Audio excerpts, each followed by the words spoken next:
Nasa kalagitnaan ka na ng biyahe. Mahabang flight. Tahimik lang lahat. Patay sindi ang ilaw ng cabin. Tapos mapapansin mo, parang masikip na yung sapatos mo kahit hindi naman dati. Yung binti mo parang may bigat. Yung paa mo parang namamaga o manhid. Tapos kapag ginagalaw mo, may kakaibang kirot na hindi mo maipaliwanag. At dito nagkakamali ang marami. Iniisip nila, normal lang to. Dahil lang sa upo, pagbaba ko mawawala rin, inom lang ako ng tubig. Minsan, oo, simpleng pamamanhid lang. Pero minsan, yung ganitong pakiramdam sa binti at paa ay pwedeng maging unang babala na kailangan mong seryosohin. Lalo na kapag mahaba ang upo at hindi masyadong gumagalaw. Kasi sa totoo lang, hindi lahat ng pamamanhid o pamamaga sa flight ay pare-pareho ang ibig sabihin. May mga senyales na harmless, may mga senyales na delikado kapag binalewala. At ang pinaka-tricky, minsan hindi masyadong masakit sa umpisa, pero habang tumatagal, doon nagiging mas problema. So ito ang tanong, paano mo malalaman kung yung nararamdamang bigat, manhid, init o pamamaga sa binti paa ay normal lang o isa na sa mga senyales na kailangan mo ng kumilos kahit nasa upuan ka pa? Habang tumatanda tayo o kahit bata pa pero mahaba ang biyahe, mas nagiging sensitive ang katawan sa matagal na upo. Sa long flight kasi, hindi lang pagod ang kalaban. Yung simpleng bagay na parang walang kwenta, yung hindi paggalaw ng binti, yung sikip ng upuan, yung tuyong hangin sa eroplano, kulang sa tubig, minsan pati antok. Lahat yan pwedeng magtulungan para magbago ang daloy ng dugo sa paa at binti. At kapag hindi maayos ang daloy, doon nagsisimula yung mga simptomas na akala natin normal lang. Importante itong topic lalo na kung ikaw ay madalas mag-travel, may mahahabang flight kahit 4 to 6 hours pataas, senior, may high blood pressure, diabetes, varicose veins, mas mabigat ang katawan, buntis o umiinom ng ilang klase ng gamot na nakakaapekto sa dugo. Pero kahit wala ka sa listahan yan, kung mahaba ang upo mo at hindi ka masyadong gumagalaw, pwede pa rin mangyari yung pamamanhid at pamamaga na nagiging risky. Ang karaniwang mistake ng marami, ito, inihintay lang nilang kusang mawala pag landing. Tapos minsan para lang maibsan, tinatanggal ang sapatos, iniipit ang paa o tinatry matulong ulit. Pero hindi nila alam kung alin sa nararamdaman nila ang normal at alin ang red flag. Yung iba naman, iinom ng kape o alak para relax, pero hindi nila napapansin na pwede pa itong magpalala ng dehydration, pagkatuyo ng katawan, na isa rin pwedeng magpalapot ng dugo. May iba ring nahihiya tumayo o gumalaw kasi ayaw makaisturbo, kaya tiniis na lang hanggang sa pag-uwi, mas lumala pa yung pakiramdam. Kaya ang goal natin dito, simple lang. Pagkatapos mong mapanood o mapakinggan yung buong video, malalaman mo yung 7 senyales na hindi mo dapat i-ignore.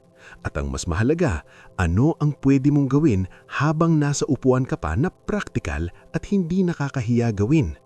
Hindi ito para takutin ka, para ito bigyan ka ng malinaw na sense check.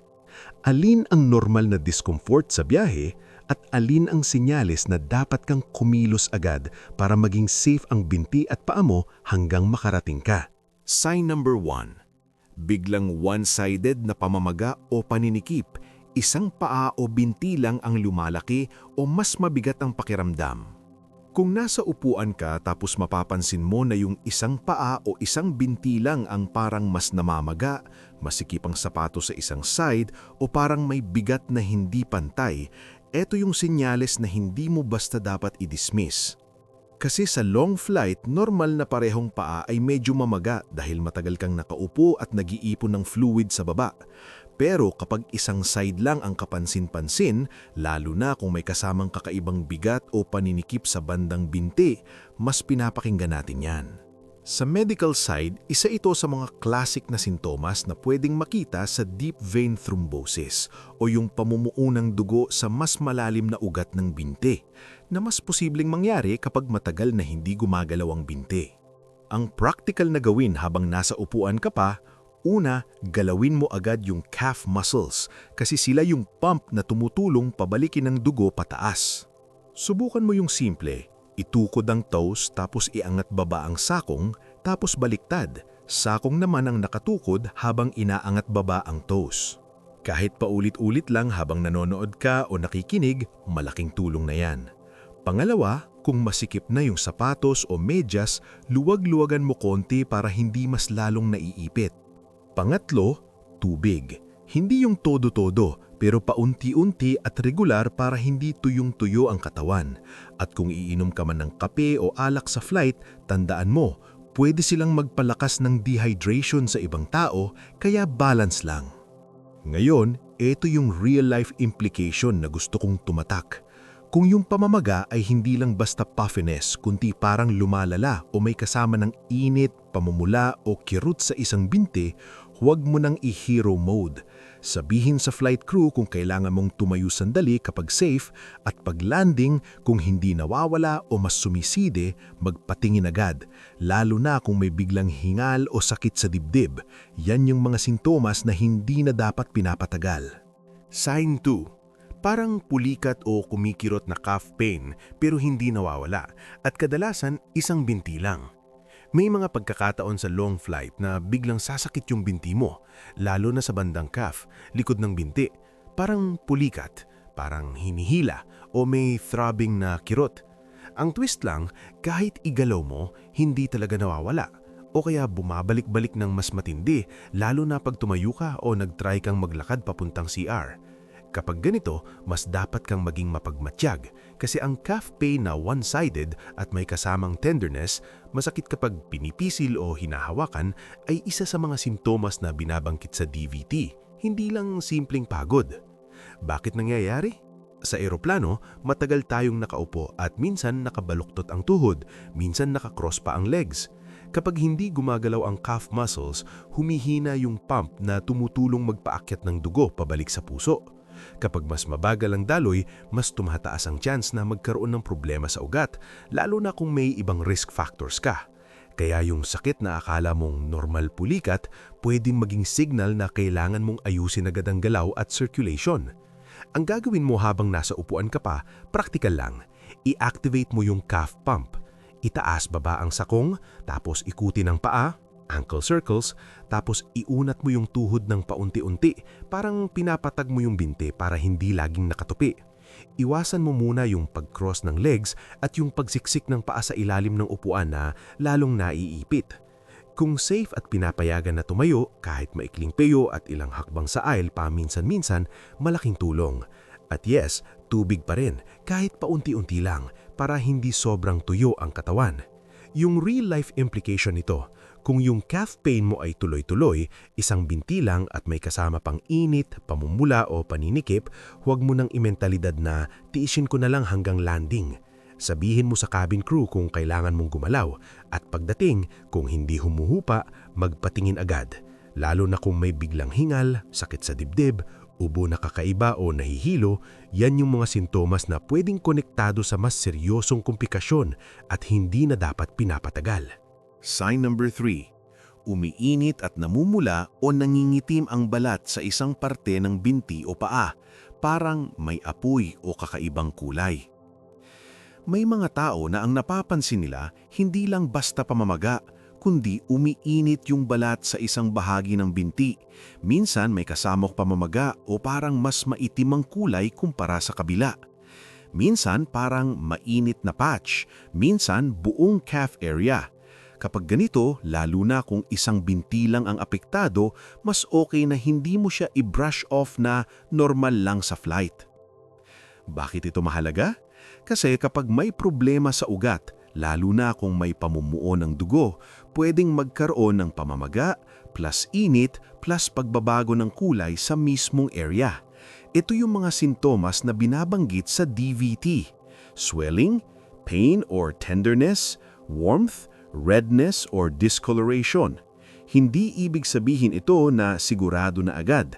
Maraming pwedeng dahilan, pero ito yung klase ng senyales na mas safe i-check kaysa i-ignore.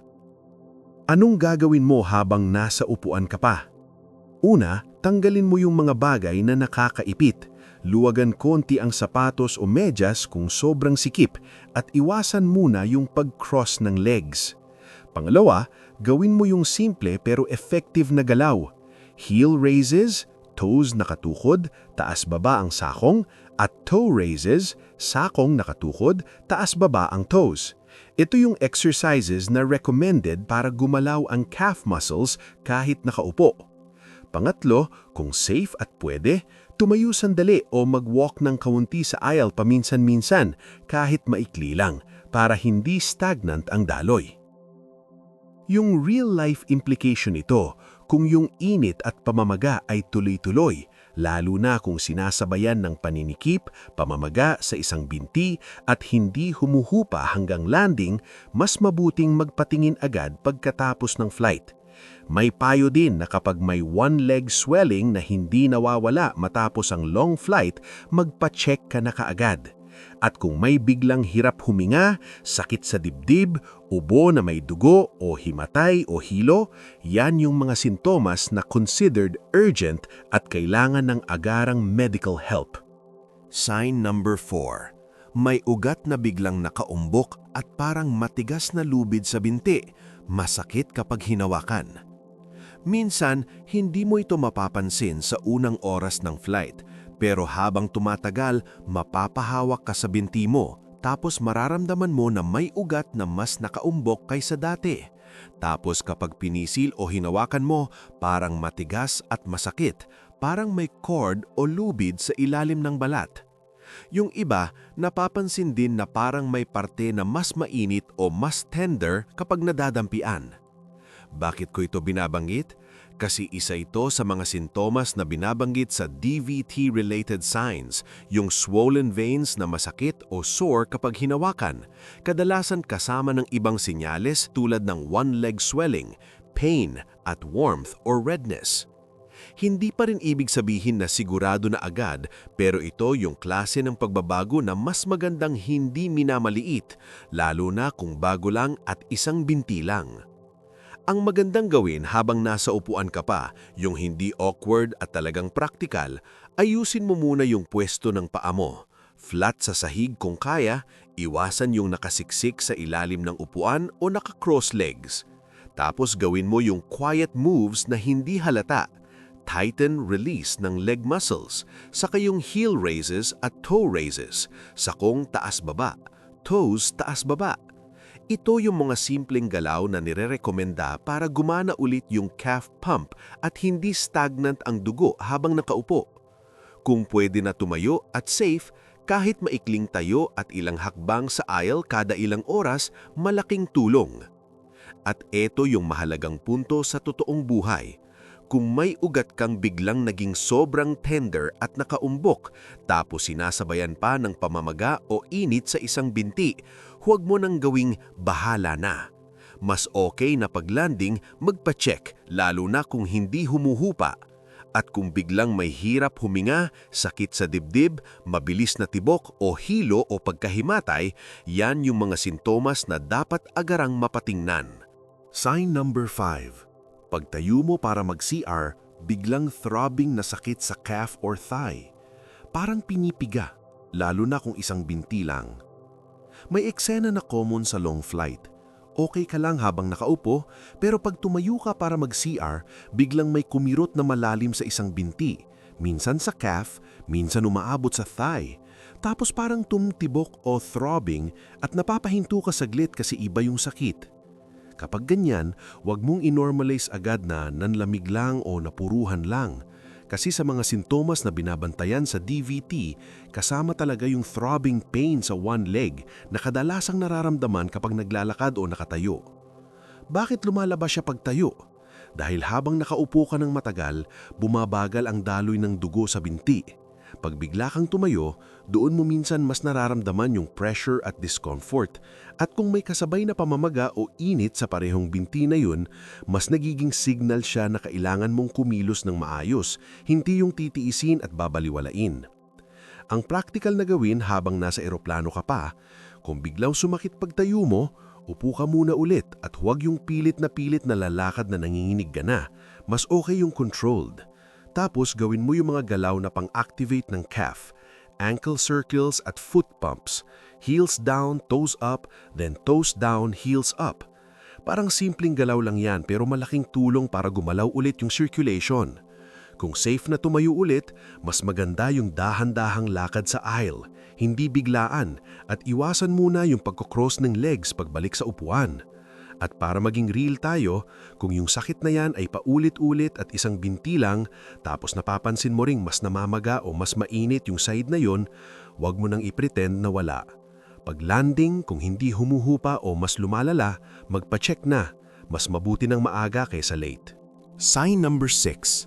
Nanlalamig o namamanhid ang paa tapos parang hindi bumabalik kahit igalaw mo, lalo na kung may kasamang bigat sa binti. May iba naman na ang unang napapansin ay hindi sakit, kundi pamamanhid. Yung paa parang tulog, minsan may tusok-tusok, minsan parang nanlalamig, tapos kahit inikot mo na yung ankle at inunat mo na, ang tagal bago bumalik sa normal. Sa eroplano, madalas itong nangyayari kapag yung upo mo ay nakadiin sa likod ng tuhod, yung parte na parang fold ng binti. Kapag naiipit yan, pwedeng maistorbo ang daloy ng dugo at pwede ring makompress ang ugat at nerves kaya nagkakaroon ng pamamanhid. At sa long-distance travel, binabanggit din na yung seat edge pressure sa likod ng tuhod pwedeng magpalala ng venous stasis, yung pagbagal ng daloy ng dugo sa binti. Ang tamang gawin habang nasa upuan ka pa, simple pero targeted. Una, i-check mo yung pwesto mo. Iusog mo ng konti ang balakang mo pabalik para hindi nakadagan yung bigat mo sa likod ng tuhod. Kung kaya, flat ang paa sa sahig, huwag yung nakasabit o nakasiksik sa ilalim ng upuan. Pangalawa, gawin mo yung calf pump moves, heels up-down at toes up-down. Ito yung recommended na seat exercises para gumalaw ulit ang calf muscles at umayos ang flu. Pangatlo, kung safe at pwede, tumayo sandali o maglakad-lakad sa aisle paminsan-minsan kahit maikli lang, lalo na kung ilang oras ka na ang hindi gumagalaw. Ganito ko siya iisipin sa totoong buhay. Kung pamamanhid lang na mabilis mawala kapag inayos mo ang upo at ginagalaw mo, okay, karaniwan yan.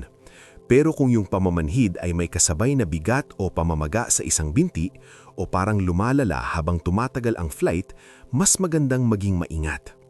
Sa mga sintomas na binabantayan sa DVT, madalas may one-leg swelling, pain or tenderness, warmth at pamumula o pag-itim ng balat. Kapag nagsasama-sama na yan, hindi na tiis lang. Sign number 7. Biglang hingal o sakit sa dibdib. Kahit binti ang unang problema, ito yung hindi na dapat pinapatagal. Minsan, akala mo binti at paa lang ang issue, pamamaga, kirot, init, pamumula, pero ang pinakadelikado kapag may kasunod na biglang hirap huminga, paninikip o sakit sa dibdib lalo na pag humihinga ng malalim o umuubo, minsan mabilis na tibok, nahihilo o parang mahihiwatay o ubo na may dugo. Kapag may ganitong sintomas, hindi na ito yung tipong pagod lang sa flight. Ito yung mga palatandaan na binabanggit sa pulmonary embolism o PE, kapag yung namuong dugo ay nakarating sa baga at kailangan na talagang urgent. Anong gagawin kung nasa upuan ka pa? Una, huwag mong i-downplay o ikahiya. Sabihin agad sa cabin crew na may biglang hingal o sakit sa dibdib at may nararamdaman ka rin sa binti. Pangalawa, habang hinihintay ang tulong, gawin ho lang yung safe at simple. Umupo ng maayos, huminga ng dahan-dahan, iwasan yung biglang tayo-tayo kung nahihilo ka. Yung paglakad-lakad at calf exercises ay pang-prevention at pang-normal cases. Pero kapag may chest symptoms na, priority na yung medical help. Kung gusto mong tandaan sa pinakasimple, kapag binti lang ang sintomas, bantayan at kumilos. Pero kapag may kasamang hingal o sakit sa dibdib, hindi na ito mamaya na. Ito na yung ngayon na. Kung mapapansin mo, ang pinakapunto ng lahat ng signs na to hindi para matakot ka, kundi para matuto kang makinig sa katawan mo, lalo na sa long flight na talagang madaling magdala ng discomfort sa binti at paa. Kasi normal naman talaga na may konting pamamaga, paninikik o pamamanhid kapag matagal ang upo. Ang pinagkaiba lang, may mga pagkakataon na hindi na pantay, hindi na nawawala, o may kasamang init, pamumula, kirot na kakaiba, at sa pinakaseryoso, may kasunod na hingal o sakit sa dibdib. Doon tayo nagiging maingat. At ang nakakagaan din dito, marami sa pwede mong gawin ay simple. Hindi kailangan maging medical expert. Ayusin lang ang upo, iwasan ng nakakaipit, gumalaw-galaw ng paa at binti kahit nasa upuan, uminom ng tubig paunti-unti, at kung kaya at safe, tumayo paminsan-minsan. Minsan, yung mga maliliit na galaw na yan ang nagiging pagitan ng okay lang at sana pala gumawa ako. Kaya kung may isang reflective thought kang dadalhin pagkatapos nito, ito. Hindi ka OA kapag nag-iingat ka, responsable ka. Lalo na sa biyahe, mas mabuting maging alerto sa senyales kaysa magsisi dahil akala ko normal lang. Bago tayo magtapos, gusto kong tanungin ka ng parang magkakakwentuhan lang. Naranasan mo na ba sa long flight yung namamaga ang paa, nanlanangin ang binti o parang may bigat na hindi mo may paliwanag? Anong ginawa mo noon? Tinulog mo lang ba? Tumayo ka ba? O may trick kang ginagawa sa upuan?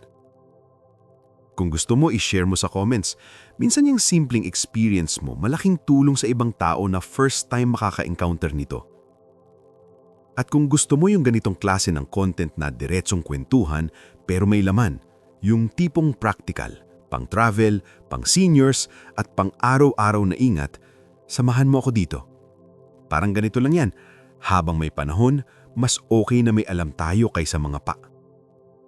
Kaya kung nakatulong kahit isang tip, pwedeng i-like mo para alam ko na ganitong format ang gusto mo at mag-subscribe ka para sa susunod nating mga travel reminders at health check na hindi nakaka-stress pakinggan. Kita-kits tayo sa next video at ingat lagi sa biyahe.